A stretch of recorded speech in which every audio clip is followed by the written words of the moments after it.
Bismillahirrahmanirrahim. Assalamu alaikum class 9th.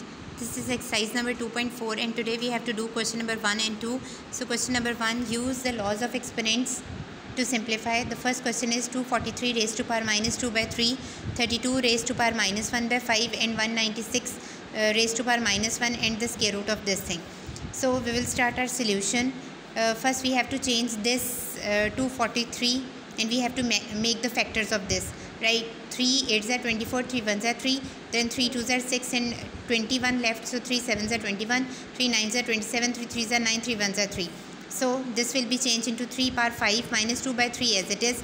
Then 32 will be changed like this again, 2 power 5 minus 1 over 5. Then 196 will be changed like this, 298, 249, 7 7s are 7 1s are.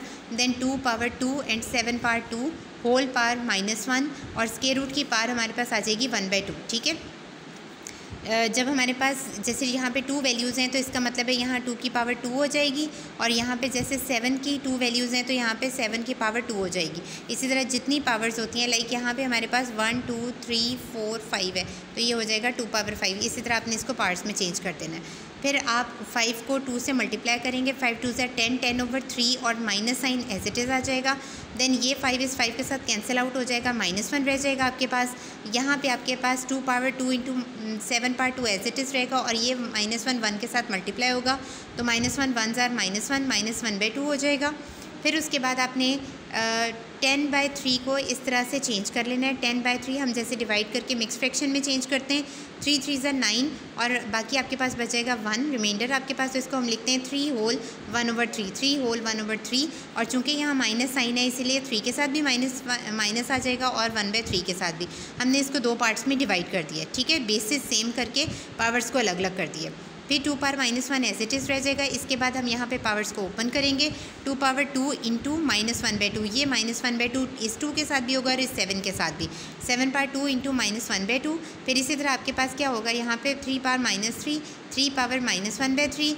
ये 2 से 2 cancel होगा और यहाँ भी 2 से 2 cancel होगा. 2 power -1 आ जाएगा आपके पास, यहाँ पे बच जाएगा और यहाँ 7 पावर -1 आ जाएगा. यहाँ देख रहे हैं आपके पास 2 पावर -1 था, यहाँ भी चूँकि सेम वैल्यूज़ हैं डिवाइड में है तो ये दोनों आपस में कैंसिल आउट हो जाएंगी. इसके बाद हमने पार्ट्स को पॉजिटिव करना है. 7 की पावर -1 है, इसको जब हम न्यूमरेटर में शिफ्ट करेंगे तो 7 पॉजिटिव हो जाएगा, 7 पावर 1 आ जाएगा. फिर 3 पावर -3 और 3 की पावर -3 है, ये दोनों डिनोमिनेटर्स में आ जाएंगे तो पॉजिटिव हो जाएंगे. फिर उसके बाद हमारे पास 3 पावर 3 जो होता है, 3 को 3 टाइम्स मल्टीप्लाई करें तो आंसर 27 आता है. ठीक है, हम लिखेंगे 3 multiplied by 3 multiplied by 3, 3 3s are 9, 9 3s are 27. तो ये आपका आंसर है और ये आपके पास 3 पावर 1/3 है तो ये क्यूबिक रूट में चेंज हो जाएगा. So this is your answer. ठीक है, इसके बाद सेकंड पार्ट है हमारे पास 2x raise power 5 y raise to power -4 -8 x power -3 y power 2. सबसे पहले आप नंबर्स को इकट्ठे कर लेंगे. 2 और -2 को -8 को मैंने कंबाइन कर लिया है. फिर उसके बाद x की पावर 5 है और x की पावर -3 है. देन y पावर -4 है और y की पावर 2 है. ठीक है, सारे वेरिएबल्स भी अलग कर लिए और नंबर्स भी. फिर 8 2s are 16 आ जाएगा, -16 आपके पास. बेसिस सेम है आपके पास तो पावर्स आपकी जो हैं वो ऐड होती हैं, लेकिन यहाँ पे चूँकि माइनस का साइन है इसलिए हम लिख देंगे 5 -3. इसी तरह यहाँ पे बेसिस सेम है तो पावर्स ऐड होंगी, -4 + 2. यहाँ पे हम ये राइट कर देंगे. 5 में से 3 माइनस किया तो 2 आ गया, -4 + 2 करेंगे तो -2 आ जाएगा. -16x² आपके पास ऊपर न्यूमरेटर में ही रहेगा और y पावर -2 है तो हमें इसकी पावर को पॉजिटिव करना है तो हम डिनोमिनेटर में शिफ्ट कर देंगे. It's your answer. Third part अब आपके पास है x4. यहाँ देखिए आपके पास पावर है नेगेटिव. नेगेटिव को पॉजिटिव करने के लिए हम इसको रोटेट कर देंगे. x पावर 4 y -3 z0 ये हम ऊपर राइट कर देंगे और दूसरी जो न्यूमरेटर था वो डिनोमिनेटर में राइट कर देंगे. फ़र्क ये पड़ेगा कि -3 चेंज हो जाएगा 3 में. उसके बाद हमने x पावर 4 है, हम एक्सेस को कंबाइन कर लेंगे, वाइज को कंबाइन कर लेंगे. -2 है, इसका मतलब ऊपर जाके ये +2 हो जाएगा इसलिए मैं इसको ऊपर ले आई हूँ. फिर y पावर -3 और यहाँ y पावर -1 है. अगर मैं ये -3 को नीचे ले जाऊँ तो ये 3 हो जाएगा और 3 -1 हमारे पास 2 पॉजिटिव आंसर देता है. ठीक है, इसलिए मैं वाइज को नीचे ले आई हूँ. z0 जो होता है वो 1 के इक्वल होता है और z की पावर -4 जो है वो ऊपर जाके z पावर 4 हो जाएगी. अब हमारे पास यहाँ पे पावर्स ऐड हो जाएंगी. 4 + 2 6 के इक्वल आ जाएगा. z power 4 as it is रहेगा और यहाँ पे 3 में से 1 माइनस कर रहे हैं तो आंसर 2 आ जाएगा.